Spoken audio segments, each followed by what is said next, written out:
Bonjour, bienvenue sur la chaîne Top Math. Dans cette vidéo, on s'attaque à un problème de dénombrement. Nous allons considérer l'équation 3x plus 2y plus z égale n, où n désigne un entier naturel fixé, en limitant les inconnus x, y et z à des entiers naturels. Le but du jeu étant de trouver le nombre des solutions que l'on va noter à indice n. On va commencer par faire quelques exemples, et on va déterminer à indice 0. L'équation 3x plus 2y plus z égale 0 admet le triplet 0, 0, 0 comme solution, car 3 fois 0 plus 2 fois 0 plus 0 est égal à 0. Et si l'un des entiers x, y ou z est strictement positif, la somme 3x plus 2y plus z est strictement positive. Donc l'équation 3x plus 2y plus z égale 0 admet le triplet 0, 0, 0 comme seule solution quand on limite les inconnus aux entiers naturels. Ainsi, a indice 0 est égal à 1. Déterminons a indice 1. L'équation 3x plus 2y plus z égale 1 admet le triplet 0, 0, 1 comme solution, car 3 fois 0 plus 2 fois 0 plus 1 est égal à 1.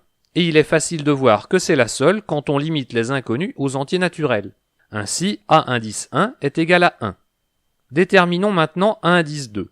L'équation 3x plus 2y plus z égale 2 admet le triplet 0, 0, 2 comme solution, car 3 fois 0 plus 2 fois 0 plus 2 est égal à 2. Mais le triplet 0, 1, 0 est aussi solution, car 3 fois 0 plus 2 fois 1 plus 0 est égal à 2, et il n'y a pas d'autre solution. Ainsi, a indice 2 est égal à 2. Je vais avoir besoin de quelques autres valeurs. Les voici. Pour n égale 3, il y a 3 solutions. A indice 3 est égal à 3. Pour n égale 4, il y a 4 solutions. A indice 4 est égal à 4. Pour n égale 5, il y a 5 solutions. A indice 5 est égal à 5. Et un dernier exemple, pour n égale 6, il y a 7 solutions. A indice 6 est égal à 7. Si l'on regarde le cas général de l'équation 3x plus 2y plus z égale n, où n est un entier naturel, l'ensemble des solutions notées E indice n est l'ensemble des triplets x, y, z d'antinaturels tels que 3x plus 2y plus z égale n. Et remarquons que si le triplet x, y, z est un élément de E indice n, alors x, y et z sont tous les trois inférieurs ou égaux à petit n. Sinon, la somme 3x plus 2y plus z dépasserait n. Et il y a bien un nombre fini de solutions à l'équation donnée quand on limite les inconnus aux entiers naturels. Et donc cela a bien un sens de calculer le nombre de solutions que l'on note à indice n. Pour déterminer les propriétés de la suite à indice n, on va utiliser ce qu'on appelle sa série génératrice. Nous définissons la série formelle grand S comme la somme pour n variant de 0 à l'infini de a indice n facteur de t exposant n. L'avantage de considérer S comme une série formelle au lieu d'une série entière est que l'on n'a pas besoin de s'occuper de son rayon de convergence. Et chacun des termes t exposant n peut être remplacé par un terme t exposant 3x plus 2y plus z, où x, y, z est une solution de l'équation 3x plus 2y plus z égale n.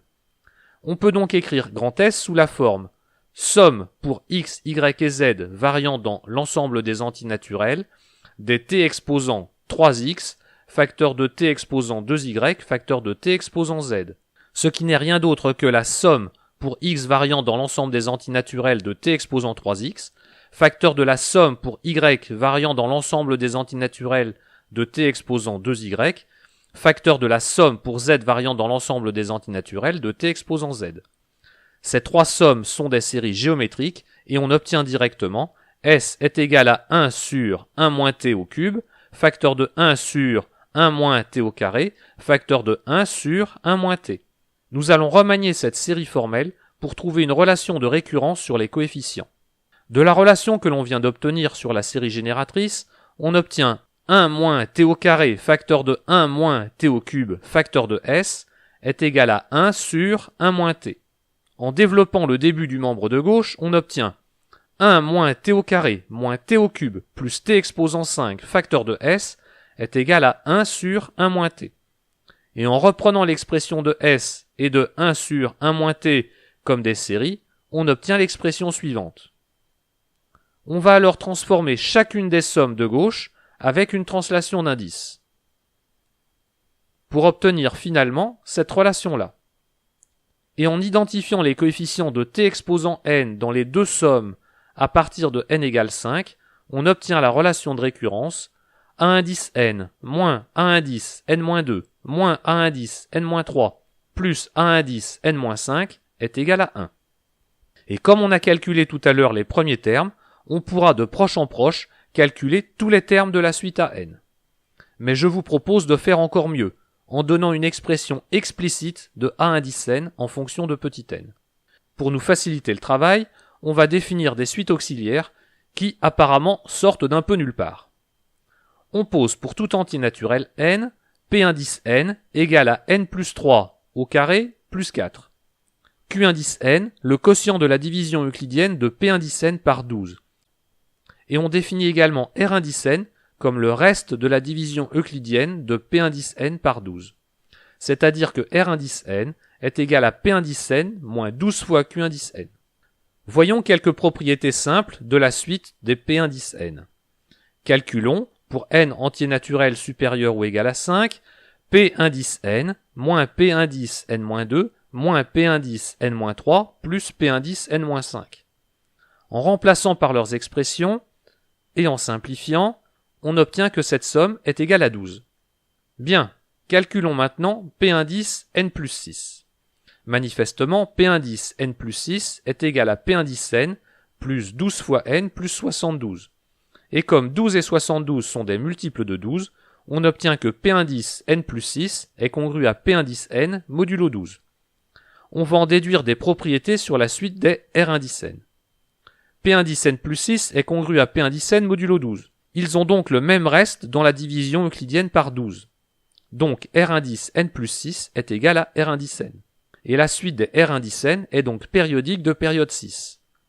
La suite des R indice n moins R indice n-2 moins R indice n-3 plus R indice n-5, qui est définie à partir du rang 5, est donc aussi périodique de période 6.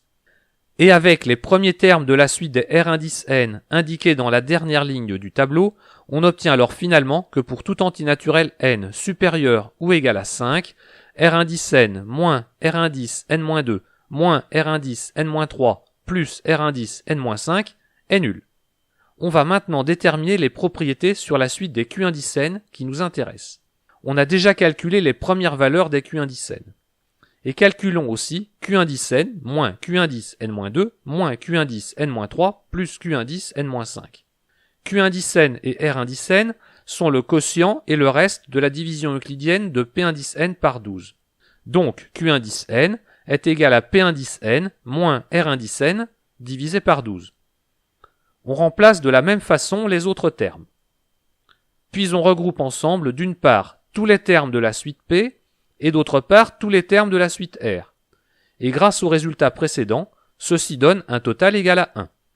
Nous pouvons enfin faire notre récurrence. On pose l'hypothèse de récurrence au rang n, A indice n est égal à Q indice n. On a déjà vérifié cette propriété sur les 6 premiers rangs, ce qui est amplement suffisant puisque la relation de récurrence fait intervenir 5 termes consécutifs de la suite. Nous pouvons passer à l'hérédité. On fixe un entier n supérieur ou égal à 5 et on suppose que la propriété de récurrence est vraie jusqu'au rang n. On va la montrer au rang n plus 1. La relation de récurrence prouvée sur la suite A permet d'écrire que A indice n plus 1 est égal à A indice n-1 plus A indice n-2 moins A indice n-4 plus 1.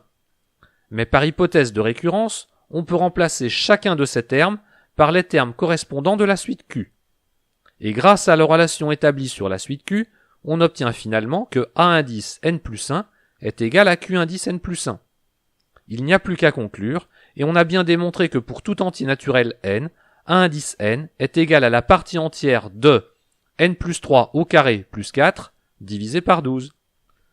Voilà, cette vidéo est terminée. N'hésitez pas à me laisser des commentaires, à partager mes vidéos et même à vous abonner.